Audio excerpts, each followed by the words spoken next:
السلام علیکم۔ ادھر میں پچھلے 2 کلاس سے اردو سبجیکٹ لے کر کے بی اے ایم اے کر رہے اسٹوڈنٹس کے لیے جو نوٹس میں نے ایم اے کرنے کے درمیان تیار کیا تھا اس نوٹس کو پڑھ کر کے سنا رہا ہوں۔ آج اسی کڑی کو میں آگے بڑھاتے ہوئے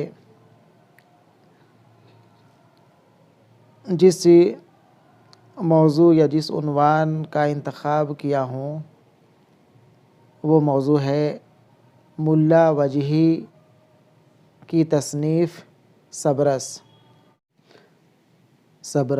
ملا وجہی۔ ملا اسد اللہ وجہی قطب شاہی دور کا مشہور شاعر اور نثر نگار ہیں۔ شاعری میں ان کی مشہور مثنوی کتب مشتری ہے جو 1609 عیسوی میں تصنیف ہوئی، اور نثر میں ان کی زمانہ تصنیف سبرس 1635 عیسوی میں تصنیف ہوئی۔ مولوی عبدالحق نے ان کی ایک اور نثری تصنیف تاج الحقائق کا پتہ دیا ہے جو تصوف پر مبنی ہے، لیکن جدید تحقیق اسے وجہی کی تصنیف نہیں مانتی۔ سبرس میں رمزی اور داستانی رنگ میں عقل و عشق کا قصہ پیش کیا گیا ہے، جس میں جا بجا صوفیانہ اور اخلاقی نکات بھی موجود ہیں، اگرچہ اس کا قصہ تبازات نہیں ہے۔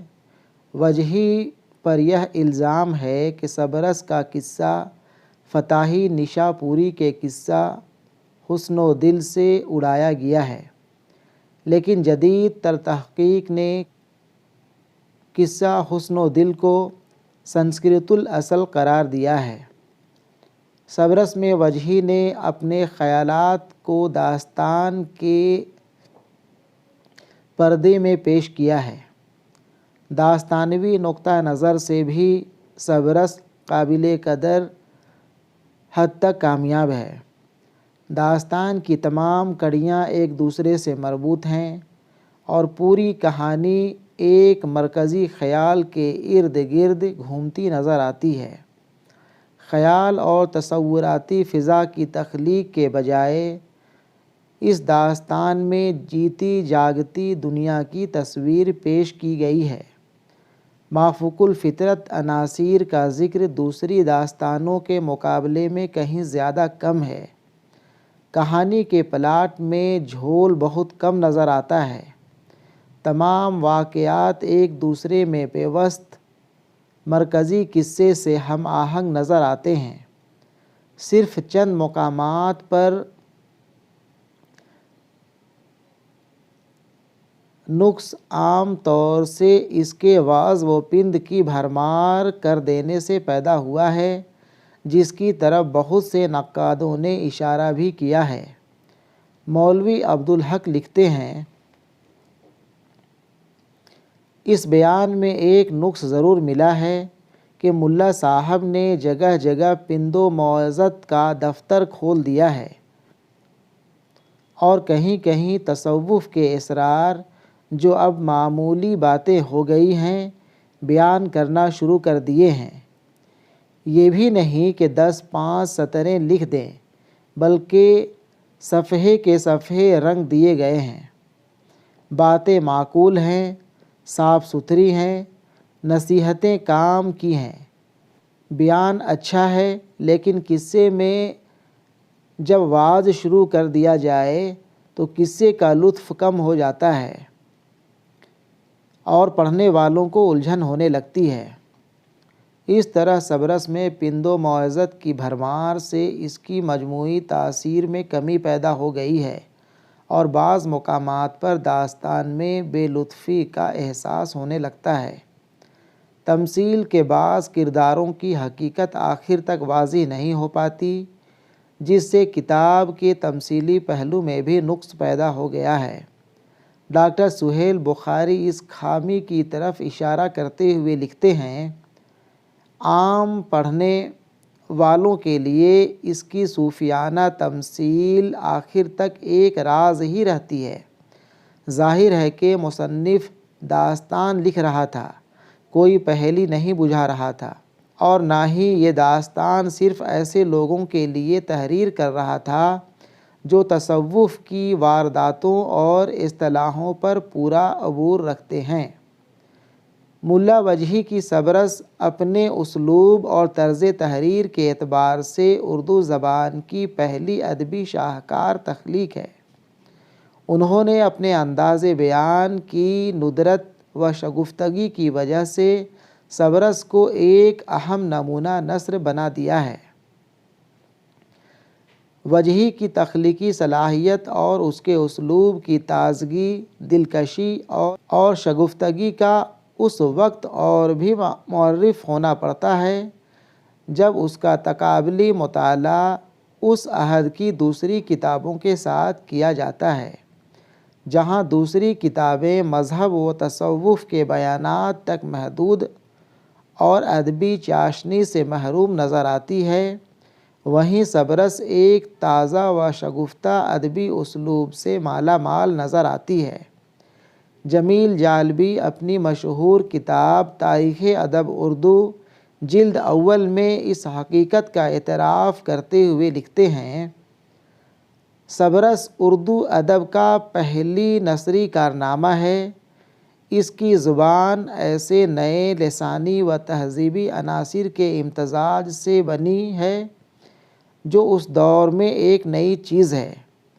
یہ پہلی آواز ہے جو اس اسلوب بیان و طرز ادا کو خاص اہمیت دے رہی ہے۔ اب سے پہلے نثر کا مقصد صرف و محض عوام تک اپنی بات پہنچانا تھی۔ اس میں اسلوب کی کوئی اہمیت نہیں تھی، لیکن سبرس میں اسلوب کو بنیادی اہمیت دی گئی ہے۔ اس طرح سبرس ادبی اسلوب کی اولین پیشکش ہے۔ یہ اظہار کی ناتمام کوشش کے حدود سے نکل کر ادبی چاشنی اور اسلوب کی شگفتگی و تازہ کاری کی ایک ایسی منزل کی طرف رواں دواں ہے جس کی اہمیت و عظمت کا احساس پرانے نقادوں کو بھی تھا، اور موجودہ عہد کے نقاد بھی اس کے معرف ہیں۔ ڈاکٹر سید عبداللہ سبرس کے اسلوب پر روشنی ڈالتے ہوئے لکھتے ہیں: سبرس کی کل اہمیت اسلوب کی بنا پر ہے، نہ کہ قصے کی بنا پر، جس کی تخلیق کا سہرا فتحی کے سر ہے۔ اس میں کوئی شبہ نہیں کہ اردو نثر کو زندگی یا نئی زندگی دینے کا شرف وجہی کو واقعی حاصل ہوا۔ اس سے پہلے کی نثر کی معلوم کتابوں کو اظہار کی ناتمام جرات تو کہا جا سکتا ہے، ادبی اسلوب کی سنجیدہ کوشش نہیں سمجھا جا سکتا۔ سبرس بیان کی ترقی کی ایک اہم منزل ہے جو خود بخود قدم کے نیچے نہیں آ بچھی، بلکہ پچھلے مصنفوں کی تگ و دو اور محنت بھی اس میں شامل ہے۔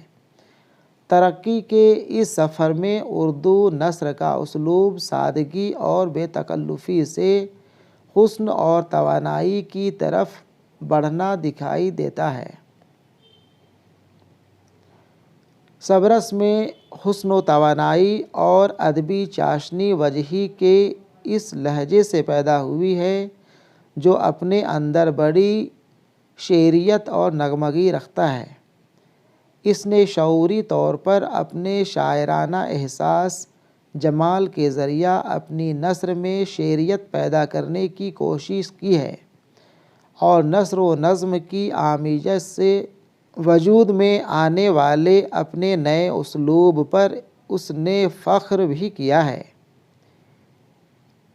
جیتے چوں سارا جیتے فہم داراں، جیتے گن گاراں ہوئے،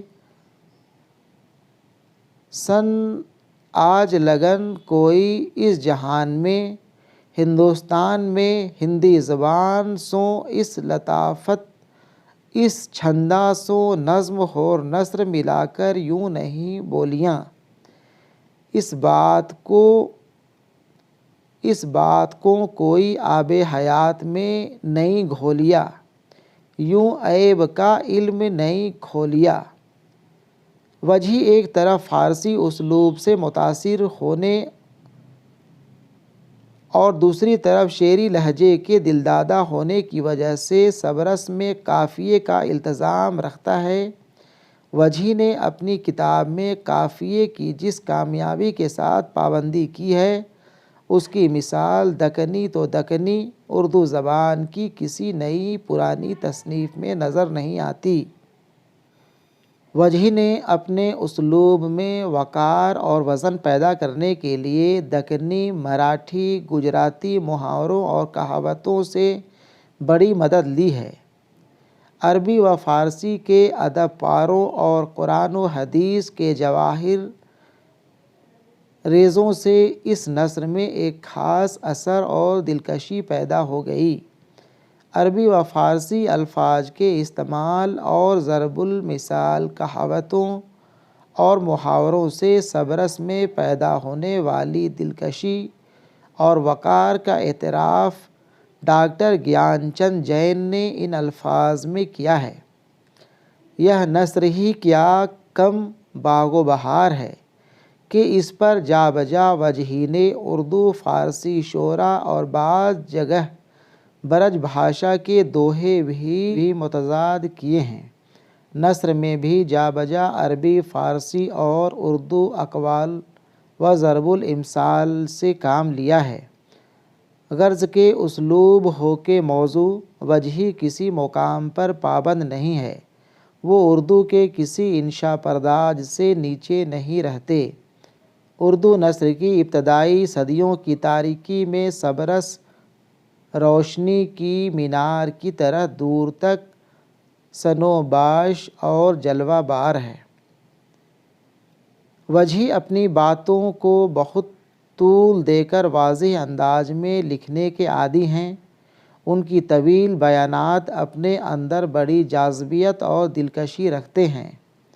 ان میں پائی جانے والی روحانی صداقت اور فنی رچاؤ ان بیانات کو گوارا ہی نہیں بنا دیتا، بلکہ ان سے ہمیں ایک خوشگوار حیرت کا احساس ہوتا ہے اور ایسا لگتا ہے کہ اس کا مقصود داستان نویسی کم اور تخلیقی صلاحیت کا اظہار اور اپنی انشا پردازی کا مہارت کا ثبوت دینا زیادہ تھا۔ اس نے اپنی اس تخلیقی صلاحیت کے ذریعہ اردو زبان کو ایسا دل آویز اور بھرپور اسلوب اور شعریت سے ہم آہنگ ایسا باوقار لہجہ عطا کیا کہ سینکڑوں سال گزر جانے کے باوجود آج بھی اس کی دلکشی اور دل آویزی میں کوئی کمی واقع نہیں ہوئی۔ المختصر سبرس کے تمثیلی حیثیت یا اس کے داستانوی پہلو کو ہدف تنقید بنایا جا سکتا ہے، اس کے کرداروں کو غیر متحرک اور زندگی کی حرارت سے محروم قرار دے کر اس کی کردار نگاری کو کمزور اور بے جان ٹھہرایا جا سکتا ہے، لیکن اس حقیقت سے بمشکل ہی صرف نظر کیا جا سکتا ہے کہ سبرس اپنے اسلوب اور طرز تحریر کے اعتبار سے اردو زبان کی پہلی ادبی شاہکار تخلیق ہے۔ ٹھیک ہے، شکریہ۔